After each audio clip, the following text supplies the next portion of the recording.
হয়েছে গাছে, কাঠবাদাম কেউ খায় না।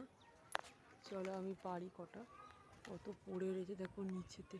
দেখো বন্ধুরা, তোমরা খাবে তো চলে আসো। নিচে এক গাদা পড়ে রয়েছে, কেউ খায়ই না। তা বাড়িতে নিয়ে গিয়ে আমি এখন ভাঙ্গা ভাঙ্গা খাবো। কাঁচা পাকা সব পড়ে রয়েছে। ওদিকে দেখো কত পড়ে রয়েছে গাছে, দেখো কত বড় জল, দেখো গাছটা।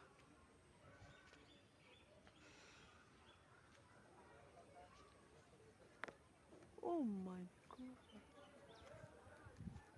যা একটা পড়ে গেছে হাত থেকে, ধুয়ে নিতে হবে। দেখো এটা পাট থেকে হাত থেকে পড়ে গেছে, এমনি সব রাখি এগুলো, তারপর পারি। দেখো কত হয়েছে, দেখো কত খাবা, কত খাবা নেই, হাত দিয়ে হাত দিয়ে পড়া যাচ্ছে তো গাছটা। গাছটা দেখো কত বড়। চলো এগুলো কুড়িয়ে নিই।